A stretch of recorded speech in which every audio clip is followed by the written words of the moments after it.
اللہ کے نبی صلی اللہ علیہ وسلم نے فرمایا کہ من لزم الاستغفار جعل اللہ له من كل ضیق مخرجا ومن كل هم فرجا ورزقه من حيث لا يحتسب، کہ جو شخص بھی کثرت سے استغفار کرتا ہے اور استغفار کو لازم پکڑتا ہے، اللہ رب العالمین اس کے لیے ہر تنگی سے، ہر ڈیفیکلٹی سے ایک وے آؤٹ نکال لیتا ہے، اللہ رب العالمین اس کے لیے ایک راستہ نکال دیتا ہے، اور ہر پریشانی سے، ہر غم سے اللہ رب العالمین اسے نجات دیتا ہے۔ وَرَزَقَهُ مِنْ حَيْثُ لَا يَحْتَسِبْ، اور اللہ رب العالمین اسے ایسی جگہ سے رزق عطا کرتا ہے جہاں سے اسے گمان بھی نہیں ہوتا۔ لہٰذا ہمیں چاہیے کہ ہم کثرت سے چلتے پھرتے، اٹھتے بیٹھتے ہر وقت استغفار کریں، اور اس کی میننگ پر غور کرتے ہوئے، ہم تدبر کرتے ہوئے استغفار کریں کہ ہم اللہ سے مغفرت طلب کر رہے ہیں۔ ہم نے جو اپنے پاس میں گناہ کیے ہیں، چاہے وہ چھوٹے گناہ ہو یا بڑے گناہ ہو، ہم سب سے توبہ کر رہے ہیں، اور یہ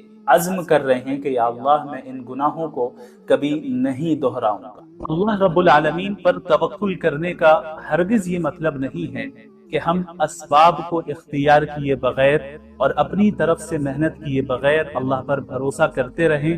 اور مصیبت کے ٹل جانے اور کام کے پورا ہو جانے کا انتظار کرتے رہیں، بلکہ حقیقی توکل یہ ہے کہ ہم اپنی استطاعت کے بقدر مکمل کوشش کریں، محنت کریں، اسباب کو بھی اختیار کریں، اور پھر اس کے بعد مکمل طور پر اللہ رب العالمین پر اطمینان کے ساتھ بھروسہ رکھیں۔ اللہ رب العالمین نے قرآن کریم میں فرمایا وَمَن يَتَوَكَّلْ عَلَى اللَّهِ فَهُوَ حَسْبُهُ، کہ جو شخص بھی اللہ پر توکل رکھے گا اللہ اس کے لیے کافی ہے، یعنی اللہ اس کے لیے ہر چیز سے کافی ہے، اللہ اس کا حامی و ناصر ہے۔ آپ اندازہ کریں کہ اللہ رب العالمین آپ سے براہ راست کہہ رہا ہے کہ میں تمہارے لیے کافی ہوں۔ یہ کیا ہی بہترین راحت کا ذریعہ ہے اور اطمینان کا ذریعہ ہے۔ توکل کا یہ مطلب نہیں ہے کہ آپ کو کوئی تکلیف نہیں آئے گی، بلکہ توکل کا مطلب یہ ہے کہ جب آپ کو کوئی تکلیف پہنچے تو آپ یہ جانیں کہ اللہ آپ کے ساتھ ہے، اور آپ کے ساتھ ہر حال میں خیر کا معاملہ ہی ہوگا، چاہے راستہ کتنا ہی طویل کیوں نہ ہو جائے۔ لہٰذا افسوس نہ کریں، مایوس نہ ہوں، غم نہ کریں، بلکہ کام کریں، محنت کریں، اپنی استطاعت کے بقدر کوشش کریں اور دعا کریں، اور پھر کہیں حسبی اللہ، اللہ میرے لیے کافی ہے۔ شاید اللہ تعالیٰ اس کے بعد کوئی نیا معاملہ پیدا فرما دے۔ کیا آپ کو لگتا ہے کہ سارے دروازے بند ہو چکے ہیں اور حل بہت دور ہے اور آپ کنارے تک پہنچ گئے ہیں؟ تو اس آیت کو سنیں، لعل اللہ یحدث بعد ذلك امرا، شاید اللہ رب العالمین اس کے بعد کوئی نیا معاملہ پیدا فرما دے۔ اللہ رب العالمین شاید آپ کے حال کو اچانک بدل دے۔ جی ہاں، اللہ رب العالمین اس بات پر قادر ہے کہ وہ آپ کی تنگی کو خوشادگی سے تبدیل کر دے، آپ کے درد کو رحمت سے تبدیل کر دے، اور آپ کی مایوسی کو کامیابی سے تبدیل کر دے۔ کتنی بار ایسا ہوا کہ آپ نے کسی لمحے کو آخری سمجھا اور وہی لمحہ آپ کے گمان سے زیادہ خوبصورت آغاز بن گیا۔ لہٰذا اپنے رب پر بھروسہ رکھیں، جلدی نہ کریں، مایوس نہ ہوں، اور یہ نہ سمجھیں کہ دیر ہونے کا مطلب بھول جانا ہے۔ تقدیر اللہ کے منصوبے سے چلتی ہے اور وہ آپ پر آپ سے زیادہ مہربان ہے۔ لہٰذا جب کبھی بھی دنیا تنگ ہو جائے، اپنے دل سے کہے لعل اللہ یحدث بعد ذلك امرا۔ آپ صلی اللہ علیہ وسلم کی احادیث میں اور اس سے پہلے خود قرآن کریم میں اس مبارک مہینے کی فضیلتوں کو بیان کیا گیا ہے۔ جہاں اس مبارک مہینے کی مختلف فضیلتیں ہیں، انہی میں سے ایک خاص فضیلت اس مہینے کو جو حاصل ہے وہ یہ ہے کہ قرآن کریم کے نزول کی ابتدا اسی مہینے میں ہوئی۔ اسی لیے قرآن کریم میں اللہ رب العالمین نے سورۃ البقرہ میں فرمایا کہ رمضان کا مہینہ ہے جس میں قرآن کریم کو نازل کیا گیا، جو کہ تمام انسانیت کے لیے ہدایت نامہ ہے۔ تو ہمیں اس آیت سے معلوم چلا کہ رمضان کے مہینے کا قرآن کریم سے اور قرآن کریم کا رمضان کے مہینے سے ایک گہرا تعلق ہے، ایک گہری نسبت ہے۔ اس نسبت کو سمجھنے کے لیے ہمیں قرآن کریم کے نزول کے مقصد کو سمجھنا ہوگا کہ آخر قرآن کریم کے نزول کی ضرورت ہی کیا تھی، اور اللہ رب العالمین نے اپنے آخری نبی محمد الرسول اللہ صلی اللہ علیہ وسلم پر اس مبارک کلام کو کیوں نازل کیا۔ اس کا جواب بھی قرآن کریم میں ہی موجود ہے۔ اللہ رب العالمین نے فرمایا کتاب انزلناہ الیک مبارک لیدبروا آیاتہ ولیتذکر اولو الالباب، کہ یہ وہ مبارک کتاب ہے جسے ہم نے نازل کیا تاکہ لوگ اس مبارک کتاب میں تدبر کر سکیں، غور و فکر کر سکیں، اور عقل والے اس سے نصیحت حاصل کر سکیں۔ ان ھذا القرآن یہدی للتی ہی اقوم، یقیناً یہ قرآن کریم ایک ایسی کتاب ہے جو بالکل سیدھے راستے کی طرف رہنمائی کرتی ہے اور ہدایت دیتی ہے۔ لہٰذا ہمیں معلوم چلا کہ قرآن کریم کے نزول کا مقصد تمام انسانیت تک ہدایت پہنچانا ہے، اور تمام انسانیت کے لیے ایک ایسا راستہ واضح کرنا ہے جس راستے کو اختیار کر کے ایک بندہ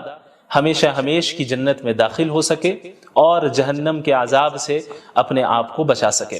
یاد رکھیں کہ اللہ کے نبی صلی اللہ علیہ وسلم تلاوت کلام اللہ اور قرآن کریم کو پڑھنا، اس کا دور کرنا، اسے سمجھنا، اس کی تعلیم دینا تو پورے سال آپ صلی اللہ علیہ وسلم کا یہ معمول تھا، لیکن رمضان المبارک میں مزید اہتمام کے ساتھ آپ صلی اللہ علیہ وسلم اس عمل کو انجام دیتے، یہاں تک کہ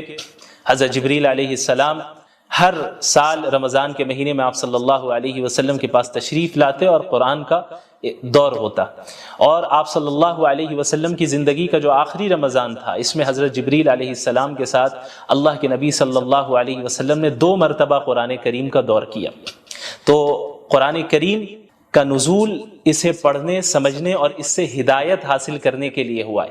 اور کسی بھی کتاب سے فائدہ اسی وقت ہم حاصل کر سکتے ہیں، خصوصاً قرآن کریم سے ہدایت ہم اسی وقت حاصل کر سکتے ہیں کہ جب ہم قرآن کریم کو سمجھیں، قرآن کریم کو پڑھیں، سمجھیں، صرف تلاوت تک ہی ہم اکتفا نہ کریں۔ اسی لیے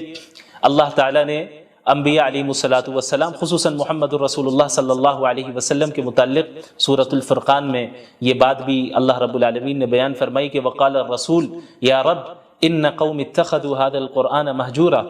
اللہ کے نبی صلی اللہ علیہ وسلم قیامت کے دن شکایت کریں گے اللہ رب العالمین سے کہ یا اللہ، اے میرے رب، میری قوم نے قرآن کریم کو چھوڑ دیا۔ ظاہر ہے کہ کوئی بھی مسلمان یہ نہیں چاہے گا کہ اللہ کے نبی صلی اللہ علیہ وسلم اس کے متعلق اللہ رب العالمین سے شکایت کرے، لہٰذا ہر مسلمان پر لازم ہے کہ قرآن کریم کے جو حقوق ہیں ان حقوق کی ادائیگی کرے۔ وہ حقوق کیا ہیں؟ مختصراً میں بیان کر دوں کہ علماء کرام نے قرآن کریم کے تقریباً 6 حقوق بیان کیے ہیں۔ سب سے پہلا حق تو یہ ہے کہ پورے قرآن کریم پر ایمان لانا کہ اللہ رب العالمین نے اس کلام کو نازل کیا ہے، اس کے الفاظ بھی اللہ کے ہیں، اس کے معنی بھی اللہ کے ہیں، اور اس میں کسی بشر کے کلام کا کوئی دخل نہیں، کسی مخلوق کے کلام کا کوئی دخل نہیں۔ سورۃ الفاتحہ سے لے کے سورۃ الناس تک ایک ایک آیت بلکہ ایک ایک حرف اللہ رب العالمین کی جانب سے نازل کردہ ہے، اور اس کی اتباع کرنا قیامت تک کے لوگوں کے لیے واجب ہے، ضروری ہے، اور اس سے انحراف اختیار کر کے کوئی بھی شخص کامیابی حاصل نہیں کر سکتا۔ قرآن کریم کا دوسرا حق ہے اس کی تعظیم کرنا، کہ چونکہ یہ ایک مقدس کتاب ہے، یہ اللہ کا کلام ہے، یہ کسی عام انسان کا کلام نہیں ہے، کسی مخلوق کا کلام نہیں ہے، یہ اللہ رب العالمین کے ڈیوائن ورڈز ہیں، یہ اللہ رب العالمین کے الفاظ ہیں، اس کے معنی ہیں، اور اس کی طرف سے نازل کردہ کلام ہے، لہٰذا اس کلام کی اس طرح تعظیم کی جائے جس طرح تعظیم کرنا رسول اللہ صلی اللہ علیہ وسلم نے ہمیں سکھایا۔ اسی طرح قرآن کریم کا جو تیسرا حق ہے وہ قرآن کریم کی تلاوت کرنا ہے، چاہے قرآنی آیتوں کا مطلب سمجھ میں آ رہا ہو یا نہ آ رہا ہو، یہ ایک مستقل عبادت ہے، اور یہ ایک مستقل قرآن کریم کا حق ہے کہ ہم قرآن کریم کی تلاوت کریں، جیسا کہ قرآن کریم میں اللہ رب العالمین نے انبیاء علیہ الصلاۃ والسلام کی بعثت کے مقاصد کا ذکر کیا، رسول اللہ صلی اللہ علیہ وسلم کی بعثت کے مقاصد کا ذکر کیا، تو وہاں پہ اللہ کے نبی صلی اللہ علیہ وسلم کے متعلق اللہ نے فرمایا یتلو علیہم آیاتی، کہ وہ قرآن کریم کی آیتوں کو تلاوت کر کے سناتے ہیں، اس کی تعلیم بھی دیتے ہیں اور اس کی تلاوت بھی کرتے ہیں۔ تو تعلیم کو الگ ذکر کیا گیا اور تلاوت کو الگ سے ذکر کیا گیا، جس سے معلوم چلتا ہے کہ قرآن کریم کی تلاوت کرنا، چاہے وہ سمجھ میں آئے یا نہ آئے، یہ ایک مستقل عبادت اور یہ قرآن کریم کا ایک مستقل حق ہے۔ اسی طریقے سے قرآن کریم کا جو چوتھا حق ہے اور بہت اہم حق ہے وہ ہے قرآن کریم کو سمجھنا، کیونکہ قرآن کریم کا نزول محض تلاوت کے لیے نہیں ہوا، قرآن کریم کا نزول محض رقیہ کرنے کے لیے نہیں ہوا، قرآن کریم کا جو نزول ہوا ہے وہ اس میں تدبر کرنے کے لیے ہوا ہے، جیسا کہ اللہ نے فرمایا کتاب انزلناہ الیک مبارک لیدبروا آیاتہ، کہ ہم نے اس مبارک کتاب کو آپ پر نازل ہی اس لیے کیا ہے تاکہ لوگ اس میں تدبر کریں، غور و فکر کریں۔ لہٰذا یہ ہر مسلمان کی ذمہ داری ہے کہ اپنے رب کے کلام کو سمجھیں، سیکھیں، اور خصوصاً رمضان المبارک میں قرآن کو پڑھنے، اس کی تلاوت کرنے اور اس کو سمجھنے کا اہتمام کریں، کثرت کے ساتھ کریں، چونکہ اس مہینے کا قرآن کریم سے بڑا گہرا تعلق ہے۔ اسی طرح قرآن کریم کا جو چوتھا حق ہے وہ ہے قرآن کریم پر عمل کرنا، چونکہ دین اسلام محض ایک آئیڈیالوجی نہیں ہے، محض ایک فکر نہیں ہے، یا کوئی فلسفہ نہیں ہے کہ جسے کسی نے پیش کر دیا اور جس کا عملی زندگی سے کوئی تعلق نہیں ہے، بلکہ قرآن کریم ایک پریکٹیکل زندگی گزارنے کی ہدایت کرتا ہے اور اس میں رہنمائی کرتا ہے کہ ایک مسلمان اپنی زندگی کو کس طرح گزارے، ایک انسان اپنی جلوت کو اور اپنی خلوت کو کس طرح گزارے، پبلک لائف اور پرائیویٹ لائف میں کس طرح لوگوں کے ساتھ معاملات کریں، اس کا اللہ کے ساتھ کس طرح تعلق ہو، اس کا اپنے نفس کے ساتھ کس طرح تعلق ہو، ان ساری چیزوں کے متعلق قرآن کریم رہنمائی کرتا ہے۔ لہٰذا یہ ضروری ہے کہ ہم قرآن کے اس پانچویں حق کو بھی ادا کریں، جو کہ ہے قرآن کریم پر عمل کرنا، قرآن کریم پر عمل کرنا۔ اور جب ایک انسان قرآن کریم پر عمل کرے گا، اسی کے متعلق اللہ رب العالمین نے کامیابی اور نعمتوں کا وعدہ کیا ہے، جیسا کہ کئی جگہ آپ کو قرآن کریم میں اس کا ذکر ملے گا، ان الذین آمنوا وعملوا الصالحات، الذین آمنوا وعملوا الصالحات، جنہوں نے ایمان لایا اور جنہوں نے نیک اعمال کیے، یعنی قرآن کریم پر عمل کیا۔ لہٰذا عمل کرنا یہ قرآن کریم کا پانچواں حق ہے اور بہت اہم حق ہے۔ اسی طرح قرآن کریم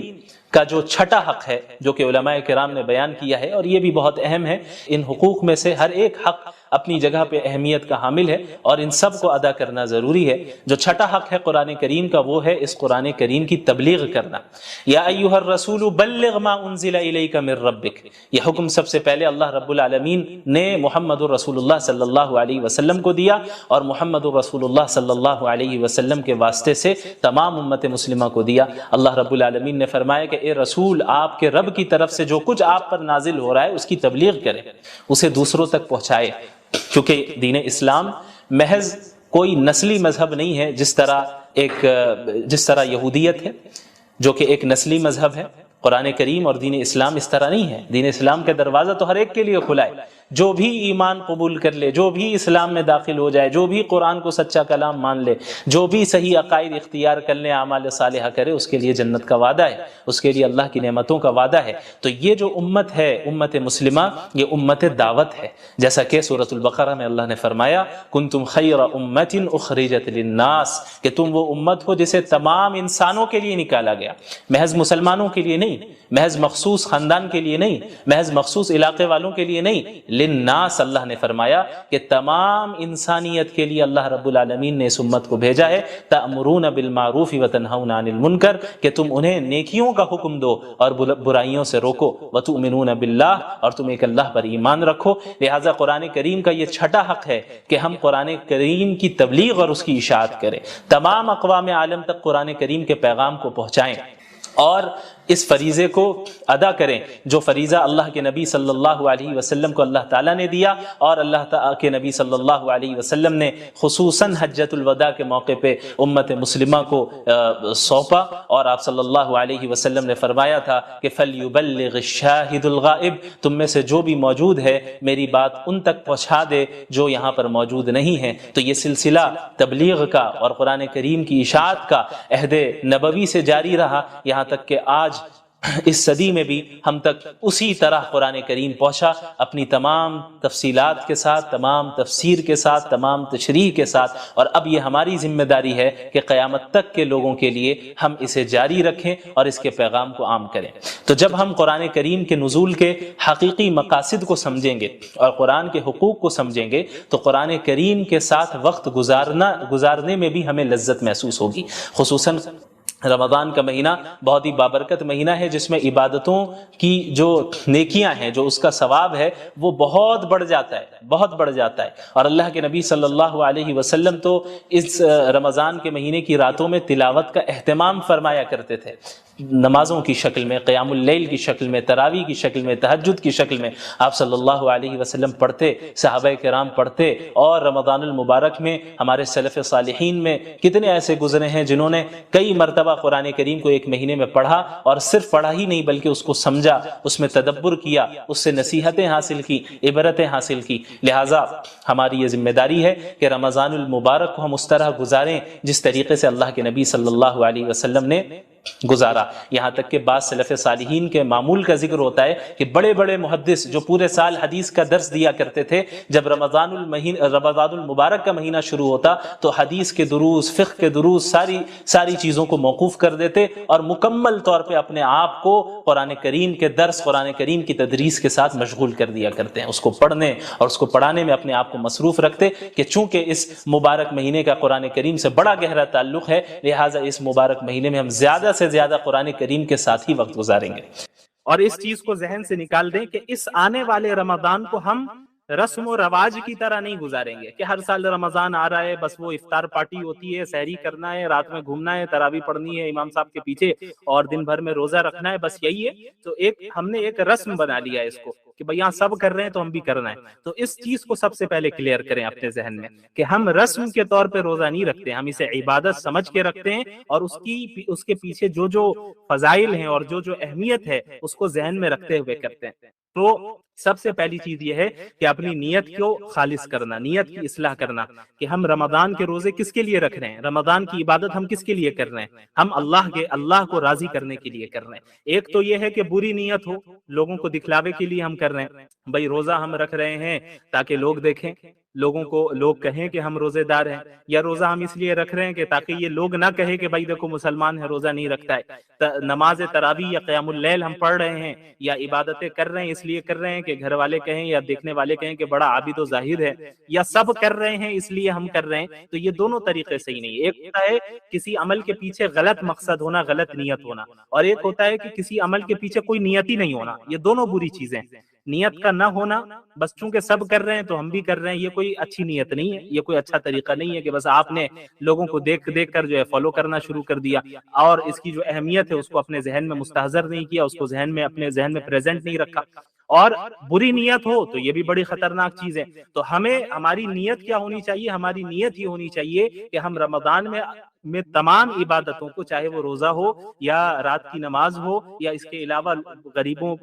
کے درمیان صدقہ و خیرات کرنا ہو، افطار کرانا ہو یا سحری کرنا ہو یا نمازوں کا اہتمام ہو، صدقات کا اہتمام ہو، ذکر و اذکار کا اہتمام ہو، یہ سب ہم صرف اللہ کو راضی کرنے کے لیے کر رہے ہیں، اور اس لیے کر رہے ہیں کہ اللہ سے تقرب حاصل ہو جائے۔ رمضان کا جو مہینہ ہوتا ہے یہ ایک ٹریننگ، تربیتی کورس ہوتا ہے، ایک مہینے کے کورس سے اللہ رب العالمین ہمیں گزارتے ہیں کہ پورے 11 مہینے جو ہے ایک بندہ دنیا کے پیچھے بھاگتا رہتا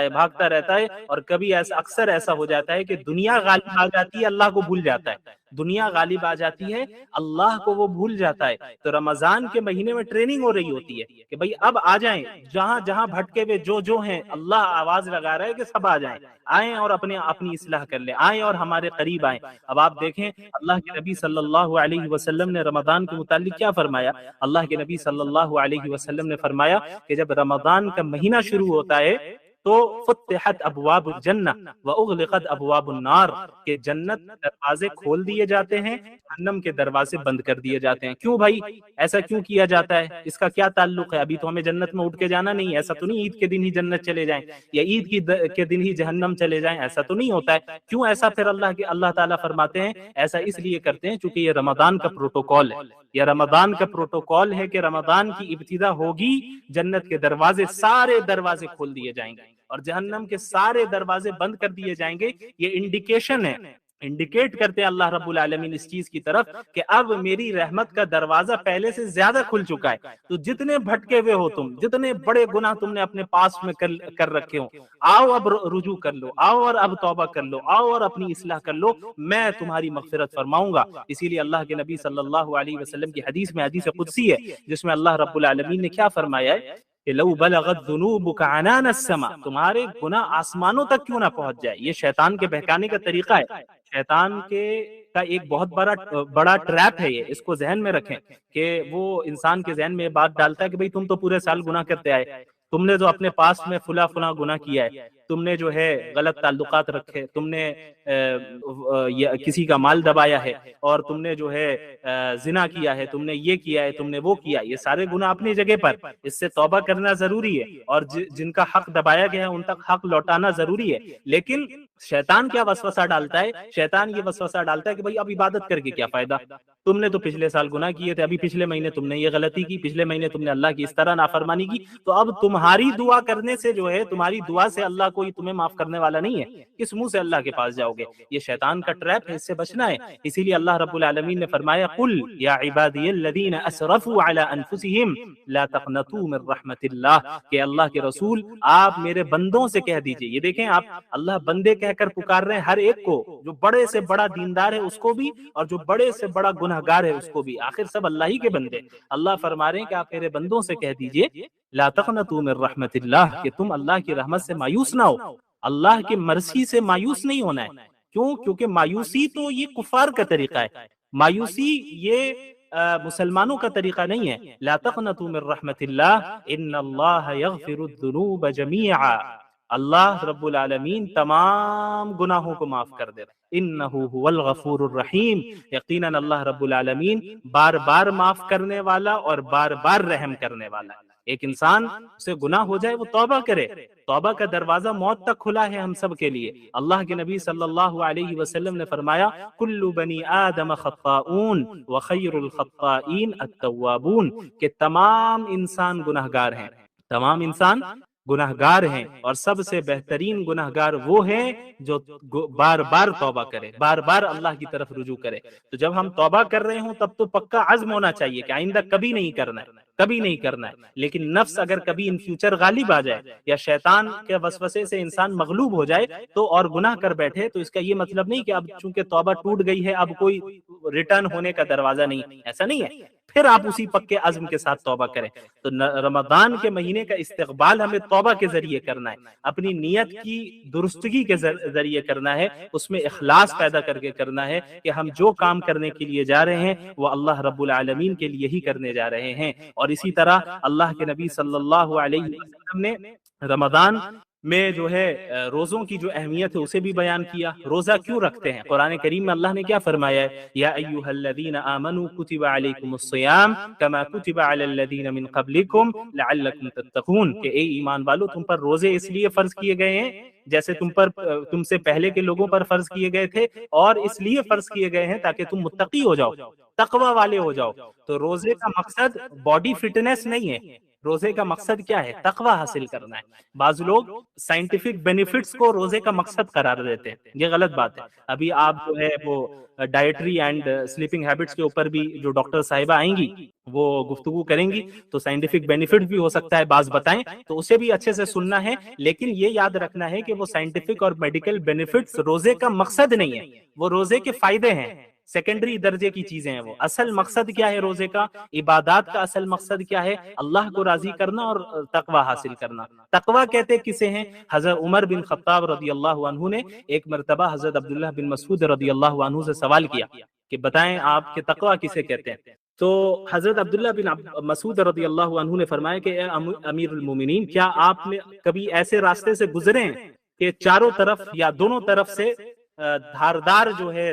درخت یا جو ہے وہ پیڑ پودے ہوں کانٹے والے، جس میں چاروں طرف سے کانٹے لگے ہوں اور بیچ میں راستہ بالکل پتلا ہو؟ تو حضرت عمر بن خطاب رضی اللہ عنہ نے فرمایا کہ ہاں، ایسے راستے سے ایک مرتبہ گزرنا ہوا ہے۔ تو عبداللہ بن مسعود رضی اللہ عنہ نے حضرت عمر بن خطاب رضی اللہ عنہ سے فرمایا کہ تو بتائیں آپ پھر اس راستے سے کیسے گزرے تھے؟ تو حضرت عمر رضی اللہ عنہ نے فرمایا کہ میں نے اپنے ہاتھ کو اور اپنے کپڑوں کو، اپنے دامن کو، اپنے آستین کو سمیٹ لیا اور بالکل سیدھے راستے سے آگے نکل گیا۔ حضرت عبداللہ بن مسعود نے فرمایا کہ بس یہی تقوی ہے کہ آپ کے معاشرے میں آپ جہاں رہ رہے ہیں چاروں طرف سے گناہ کے کانٹے اور فتنوں کے کانٹے موجود ہیں۔ آپ اپنی دنیا کو سمیٹ لیں، اپنے آپ کو سمیٹ لیں، ان فتنوں سے نہ اپنی آستین کو پھنسائیں، نہ اپنے دامن کو پھنسائیں، نہ اپنے ہاتھ کو، نہ اپنے جسم کے کسی حصے کو پھنسائیں، اپنے آپ کو سمیٹ کر بس صراط مستقیم پر سیدھا چلتے چلے جائیں، یہی تقوی ہے۔ یعنی اللہ کا لحاظ رکھنا، اللہ کا لحاظ رکھنا، گناہوں سے اپنے آپ کو دور رکھنا، یہ جو ہے تقویٰ ہے۔ اور روزے کا مقصد ہی یہ ہے۔ روزے میں کیا ہوتا ہے؟ ایک انسان حلال چیزوں سے بھی رکتا ہے اللہ کے حکم سے۔ اب آپ بتائیے، ایک گلاس پانی جو آپ پیتے ہیں، ابھی افطار کے لیے دسترخوان آپ نے بچھا دیا، فروٹس لگا دیے، پکوڑے لگا دیے اور سموسے آپ نے لگا لیے، پانی اور روح افزا اور ساری چیزیں رکھ لی آپ نے اپنے ساتھ، پانی موجود ہے، ایک گلاس ہے جس میں وہ پانی ہے جسے آپ کو پینا ہے، لیکن ابھی مغرب کا وقت نہیں ہوا ہے، تو ابھی آپ کے لیے وہی پانی پینا جائز نہیں ہے، حرام ہے۔ لیکن جیسے ہی مغرب کا وقت ہوگا تو وہی پانی پینا، وہی پانی جو اسی گلاس میں رکھا ہے وہی آپ کے لیے جائز ہو جائے گا، بلکہ ضروری ہو جائے گا، کیونکہ آپ کو روزہ بھی ٹائم پہ کھولنا ہے۔ تو یہ آخر کیا مسئلہ ہے؟ پانی تو وہی ہے، کوئی الگ پانی تو نہیں ہے۔ وہ پانی جو ابھی 1 منٹ پہلے جس کو پینا جائز نہیں تھا، اب 1 منٹ کے بعد اس کو پینا جائز ہو گیا، بلکہ ضروری ہو گیا۔ یہ آخر کیا مسئلہ ہے؟ ایسا کیوں ہوا؟ یہ اللہ کے حکم کی وجہ سے ہو، کہ اصل اللہ کا حکم ہے۔ اللہ کا حکم جہاں کہے گا، اللہ نے جہاں کہہ دیا یہاں رک جاؤ، بس ہمیں رک جانا ہے۔ اللہ نے جہاں کہہ دیا بس آگے بڑھو، ہمیں آگے بڑھنا ہے۔ یہ ہے ایک متقی مومنین کی صفت، متقی کی صفت اور مومن کی صفت، کہ اللہ کے حکم کے سامنے اپنی چیز کو سرنڈر کر دینا ہے، اپنی چیز کو، اپنی خواہشات کو پیچھے ڈال دینا ہے۔ تو رمضان میں تربیتی کورس ہے، یہ ٹریننگ ہوتی ہے پورے سال کے لیے۔ کیا ٹریننگ ہوتی ہے؟ کہ جس طریقے سے رمضان کے مہینے میں آپ اللہ کے حکم سے حلال چیزوں سے رک رہے ہیں ٹیمپرری طور پہ، صبح صادق سے لے کر غروب وقت تک آپ کھانے پینے سے اور سیکشول ریلیشن سے آپ اپنے آپ کو دور رکھ رہے ہیں، رکھنا ہے، ضروری ہے، فرض ہے، ورنہ آپ گنہگار ہوں گے۔ اللہ کے حکم سے جو ہے آپ نے حلال چیزوں کو وقتی طور پہ آپ اپنے آپ کو آپ نے دور کر لیا، تو یاد رکھیے پورے سال رمضان کے علاوہ باقی 11 مہینوں میں بھی وہ چیزیں جو اللہ نے آپ پر پرماننٹلی حرام کی ہیں، اللہ کے حکم کے پیش نظر اس سے بھی دور رہنا۔ یہ ہے ٹریننگ، رمضان کا اصل مقصد یہ ہے۔ لیکن ہمارے یہاں رمضان کو بس ایک کھیل کود اور ایک جو ہے بس کھانے پینے کا مہینہ بنا دیا گیا ہے۔ ہمارے یہاں بس جو ہے خواہ کے نعروں اور جو ہے خواہ کے پروگرامز اور افطار پارٹی اور سحری پارٹی، ہم بس اسی میں رہتے ہیں۔ یہ جو ہے یہ جو ہمارے ذہن میں وسوسے آتے ہیں، یہ شیطانی وسوسے جو رمضان سے پہلے اور زیادہ آتے ہیں، کیونکہ شیطان کو پتہ ہے کہ ابھی رمضان آئے گا، مجھے قید کر لیا جائے گا۔ اللہ کے نبی صلی اللہ علیہ وسلم نے فرمایا کہ وَصُفِّدَتِ الشَّيَاطِينَ، کہ شیاطین کو رمضان کے مہینے میں قید کر دیا جاتا ہے، جو سرکش شیاطین ہوتے ہیں، جن کا کام ہوتا ہے لوگوں کو ایمان سے اور اسلام سے دور کرنا، انہیں قید کر دیا جاتا ہے۔ تو شیطان بھی رمضان سے پہلے بندوں کی، اپنے چیلوں کی اور اپنے ایجنٹس کی ٹریننگ کر کے جاتا ہے۔ میں تو جا رہا ہوں، تمہیں اپنا باقی کام کرنا ہے 1 مہینے کے لیے، تمہارے حوالے۔ تو ہمیں یہ دیکھنا ہے کہ ہم شیطان کے ایجنٹ بنیں گے یا اللہ رب العالمین کے بندے بنیں گے، ہم شیاطین کے بندے ہیں یا اللہ کے بندے ہیں۔ اللہ کے نبی صلی اللہ علیہ وسلم نے فرمایا لا یؤمن احدکم حتی یکون ہواہ تبعا لما جئت بہ، تم میں سے کوئی اس وقت تک مومن، کامل مومن، ایک اعلیٰ درجے والا مومن ہو ہی نہیں سکتا جب تک کہ وہ اپنی میری لائی ہوئی شریعت کے تابع نہ ہو جائے، اس کی خواہشات میری لائی ہوئی شریعت کے تابع نہ ہو جائے۔ کیا مطلب؟ کہ ایک اللہ کے نبی صلی اللہ علیہ وسلم نے فرمایا کہ ایک انسان اس وقت تک اعلیٰ درجے کا مومن ہو نہیں سکتا جب تک کہ اس کے ڈیزائرز کتاب و سنت کے موافق اور اس کے مطابق نہ ہو جائے۔ ایک ہماری خواہش ہو رہی ہے مجھے حجاب نہیں پہننا ہے، میرا جسم میری مرضی، لیکن قرآن کہہ رہا ہے کہ عورتوں سے کہو کہ وہ حجاب پہنے۔ اب یہاں پہ امتحان ہو رہا ہے، یہ امتحان کی جگہ ہے کہ اب یہ میری بندی اللہ میرے حکم کو ترجیح دے گی یا اپنی خواہشات پہ عمل کرے گی۔ رسول اللہ بیان کر کے چلے گئے صلی اللہ علیہ وسلم کہ مومن تو اس وقت ہو گئے جب اپنے ان ڈیزائرز کو، جو ڈیزائرز اللہ کے احکامات سے اور اللہ کے آرڈر سے ٹکراتے ہوں، ان ڈیزائرز کو چھوڑ کر اللہ کے حکم کو تم ترجیح دو اور اسے ایکسپٹ کرو۔ یہاں امتحان ہے۔ اللہ نے فرما دیا کہ بھئی میرے مومن بندوں سے کہو کہ وہ نمازوں کی پابندی کرے، وہ عورتوں کے حقوق ادا کرے، مردوں سے کہو عورتوں کے حقوق ادا کرے، مردوں سے کہو کہ میری اطاعت کرے، گناہوں میں ملوث نہ ہو، اور تمام بندے بندیوں سے کہو کہ اپنے نظروں کی حفاظت کرے، اپنے آپ کو گناہوں سے رکھے، گناہوں سے دور رکھیں اور ہماری اطاعت کرے۔ اور اب میری کوئی ایسی خواہش ہو رہی ہے، پرسنل ایسی ڈیزائر ہے، ایسا یا ایسی کوئی خواہش ہے جو اللہ کی شریعت سے ٹکرا رہی ہے، تو ایک مومن اپنے ڈیزائر کو اور اپنی خواہشات کو ایسے موقع پر ردی کی ٹوکری میں ڈالتا ہے۔ وہ اللہ کی اطاعت کرتا ہے، رسول اللہ کی اطاعت کرتا ہے. کیوں؟ کیونکہ وہ جانتا ہے کہ یہ دنیا اصل دنیا نہیں ہے، یا چند دن کی زندگی ہے، 40 سال 50 سال 60 سال 70 سال 100 سال. اور وہ تو آج کل 20 سال کے نوجوان جو ہے ہارٹ اٹیک سے گر کے مر جا رہے ہیں، پتہ بھی نہیں چل رہا ہے کون کب اچانک کس کی موت ہو جا رہی ہے، کسی کو نہیں پتا ہے. تو ایک ایسی زندگی جس میں ہمیں موت کا ہی نہیں پتا کہ ہم جو ہے کب موت آ جائے اور کتنے زندہ رہیں گے. اور ہم یہ جانتے ہیں کہ آخرت کی جو زندگی ہے وہ ہمیشہ ہمیش کی زندگی ہے، اور دنیا کا کوئی مقابلہ ہی نہیں آخرت کے ساتھ. یعنی کوئی کمپیر آپ کر ہی نہیں سکتے، کوئی کمپیریزن نہیں ہے. اس کی ایک مثال اللہ کے رسول صلی اللہ علیہ وسلم نے دی کہ تم اندر میں ایک نیڈل ڈالو، سوئی ڈالو، اور اس سوئی کو باہر نکالو تو اس سوئی پر جو پانی لگا ہے یہ دنیا ہے، اور جو سامنے سمندر موجود ہے یہ آخرت ہے. اللہ اکبر. آپ اس سے اندازہ لگائیں کہ آخرت کے سامنے دنیا کی کوئی حیثیت نہیں. اور جنت کی وہ نعمتیں جو اللہ کو فالو کرنے میں ہمیں ملیں گی. اللہ کے نبی صلی اللہ علیہ وسلم نے فرمایا ما لا عین رأت ولا اذن سمعت ولا خطر على قلب بشر، کہ جنت ایک ایسی جگہ ہے جسے کسی آنکھ نے نہیں دیکھا، جس کے بارے میں کسی کان نے نہیں سنا، اور وہ انسانوں کے امیجنیشن سے باہر ہے. آپ امیجن کریں، آپ کے امیجنیشن میں آپ لائیں جنت، آپ کتنی لگژریس لائف کو تصور کر سکتے ہیں، امیجن کر سکتے ہیں. جتنی لگژریس لائف کو آپ تصور کر سکتے ہو وہ جنت نہیں ہے، جنت اس سے بہت اعلیٰ ہے. کیوں؟ انسان کی امیجنیشن سے باہر ہے، انسان کے تصور سے باہر ہے. تو اب ایک عقل مند انسان کون ہے؟ جو اس دنیا کی حقیر نعمتوں کو اس آخرت کے لیے قربان کر دے. ہم یہ نہیں کہہ رہے ہیں کہ دنیا انسان کو نہیں کمانا ہے، دنیا بھی کمانا ہے، مسلمان کو ہر فیلڈ میں رہنا ہے، لیکن اور اپنی خواہشات پہ بھی عمل کر سکتے ہیں، لیکن اس وقت تک جب تک وہ اسلام کی باؤنڈریز کے اندر ہو. ایسی خواہش، ایسی دنیا کمانا جو اسلام کی باؤنڈریز سے باہر نکل جائے اور ہمیں لے جائے، یہ جائز نہیں ہے. اس سے اپنے آپ کو دور رکھنا ہے. تو روزے کا مقصد ہی یہ ہے، روزے کا مقصد ہی یہ ہے کہ ہمارے اندر تقوی پیدا کرے، اور ہمارے اندر اپنے اندر اللہ کا لحاظ اور اللہ کا ڈر پیدا کرے. جس طرح اس رمضان میں اللہ کے احکامات کے پیش نظر تم بہت سی چیزوں کو چھوڑتے ہو، اسی طرح پورے سال تمہیں اللہ کے منع کردہ چیزوں سے، اللہ کی منع کردہ چیزوں سے، پروہیبٹڈ چیزوں سے اپنے آپ کو دور رکھنا ہے. اسی لیے روزہ بھی جو ہے فرض کیا گیا. اور اللہ کے نبی صلی اللہ علیہ وسلم نے فرمایا من صام رمضان ایمانا واحتسابا غفر له ما تقدم من ذنبه، کہ جو شخص ایمان کے ساتھ اور اللہ سے اجر کی امید رکھتے ہوئے رمضان کے روزے رکھے گا، اس کے پچھلے تمام گناہوں کو اللہ رب العالمین معاف کر دے گا. اس میں ظاہر ہے گناہ صغیرہ اور گناہ کبیرہ کے لیے توبہ چونکہ ضروری ہے، انسان توبہ بھی رمضان میں کرتا ہی ہے. تو اس طریقے سے رمضان گزرے گا اور اس کے پورے گناہ معاف ہوتے ہوں گے.